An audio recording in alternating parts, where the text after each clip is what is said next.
Yo, what's up YouTube? My name is Chris from All Around Gamer, and today we're going to discuss gaming in 2020. First off, the console wars have been resurrected. We have the PlayStation 5 versus the Xbox Series X this holiday season. Now, PlayStation has held the title for champion in the console war for quite some time, but this holiday season, the Xbox Series X wants to change that. Alright, moving along to console wars in depth. First on the list is the Xbox Series X. Now, here are some of the specs on the Xbox Series X.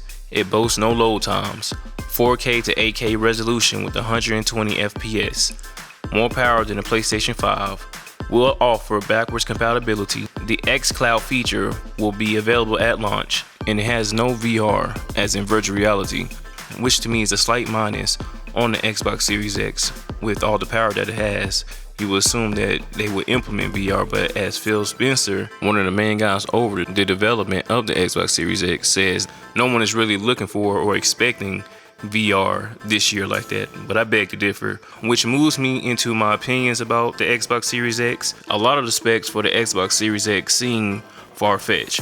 I just hope it's not a big letdown because I do prefer the Xbox over other game devices, but I cannot believe the Xbox Series X will bridge the gap between console and PC, unless, like many have suggested, there will be more installments of the Xbox Series which can be upgraded internally like a PC. I would also like to see more exclusive titles coming to the Xbox Series X, because more power doesn't mean better games. So I'm expecting Xbox to deliver on better games this year. You know, I'm gonna be honest, a lot of the exclusives for the Xbox were lackluster. I'm not gonna say anything else about it. A lot of those games were very lackluster. So if anybody that works at Microsoft sees this video, please get some good games lined up for us this year, because that's one of the only ways I see that Xbox will take over the console war. They will be king this year with those exclusives. Other than that, I see no cons for the design of the Xbox Series X. I'm just hoping that it's shock-proof, doesn't run loud, and doesn't also expel hot air like that, because I know from what I was reading that the reason why it looks like that because the fan at the top of the Xbox Series X it's pretty big, and it has to expel all that hot air rather, and I just hope that it doesn't expel it and we feel it. That's my only thing, because where will we place it? Is it hot enough to melt a plastic bottle or something like that? You know what I'm saying? Some people will put their beverages really close, or something else like a phone really close to their Xbox Series X, or their Xbox rather. So hopefully that it's not the case, that it doesn't expel a lot of hot air. Alright, moving along to the PlayStation 5. Sony has really been drip feeding everyone about the specs of the PlayStation 5. We kind of know what to expect, but then we don't know what to expect. But we do know that it's 5 times more powerful than the current gen PlayStation 4 Pro. It will have backwards compatibility at launch.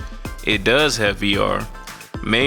This may or may not be the final design. The picture that you see right now, this may or may not be the final design, and it's also released in holiday 2020. And I just have to move along to my opinions on it.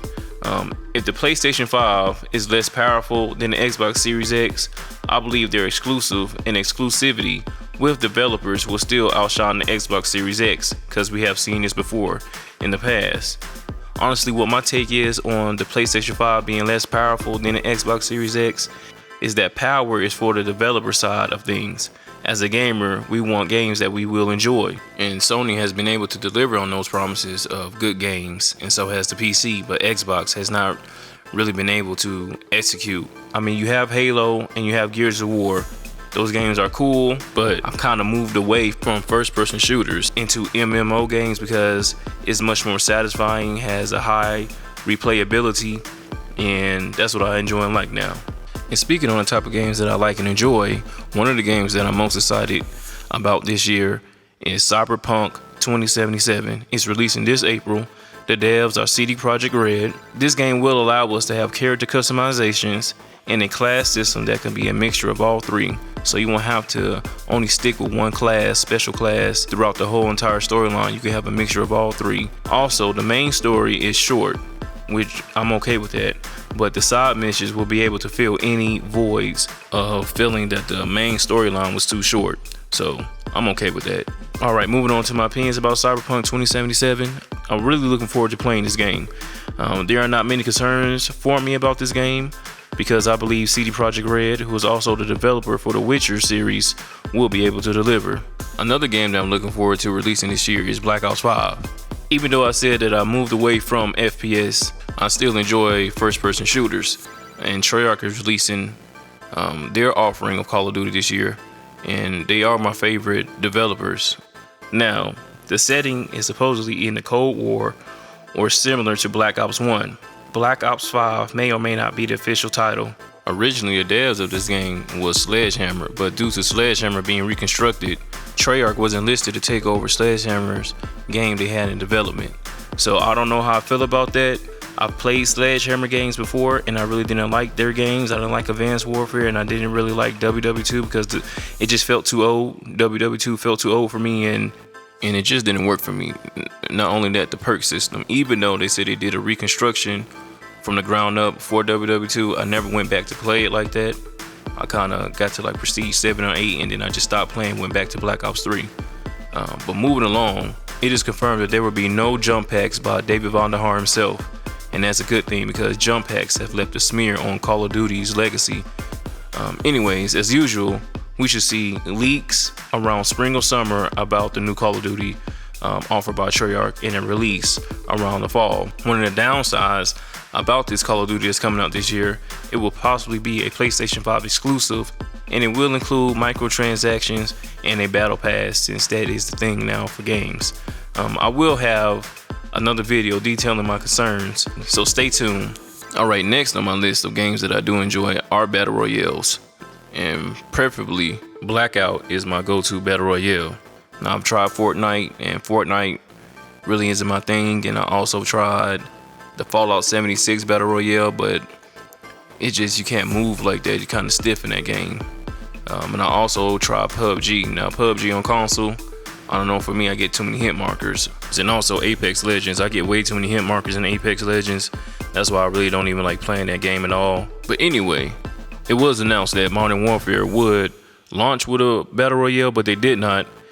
And it was expected that the battle royale will come out this year in 2020. But in my opinion, it's still no confirmation that a battle royale is going to come out, and we only have data mining from PC players.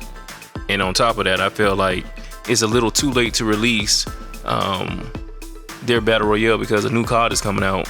Even though people still play Blackout, the response from Modern Warfare this year was on the downside, and I believe they are afraid to release it because of the negative reaction they got from multiplayer. I honestly believe it has been halted and possibly will release around Treyarch's COD offering this year. Possibly a joint effort between Infinity Ward and Treyarch, because Blackout was not the success that it should have been. It should have been way better than that. And that's just my opinion, but it should have been way better than that. Alright, moving along to another game I'm expecting to release this year is Grand Theft Auto 6. There's still no official confirmation, and there are so many rumors that are surrounding this game, it's hard for me to believe anyone that has any type of information on Grand Theft Auto 6, but some of the rumors that have sparked my interest, if true, the setting of the new GTA is taking place in either the 70s or 80s.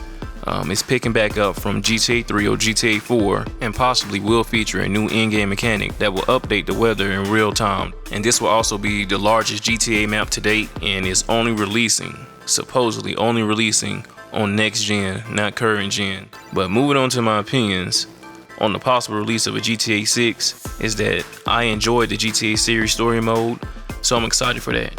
But the multiplayer experience was very frustrating, and that's especially in GTA 5. I lost so many cars, the game would crash constantly, and honestly we can say that GTA 5 multiplayer bombed when it launched. And hopefully the multiplayer launch for GTA 6 won't bomb, and it'll be a much enjoyable experience. Alright, moving along, virtual reality is the next thing I believe that will take off this year. I believe 2020 will be the most notable year for VR. On top of that, Facebook is investing in AAA developers for Oculus exclusives. Now this is really big right here in my opinion, because this can set the stage for console gamers to transition over to PC all the way. Also, with the power the PlayStation 5 will provide, the VR experience will possibly give them the edge over the Xbox Series X with no VR. Alright, moving along, lastly but not least, the E3 Gaming Expo. It's too early to tell what will be revealed at the E3 Expo. but hopefully both the PlayStation 5 and Xbox Series X will take the stage this year, and we can expect the E3 Expo this summer. Alright, that's all I have for now. If you like this video, don't forget to subscribe for future content, leave a thumbs up so my channel can grow, and I really appreciate you guys. Thanks.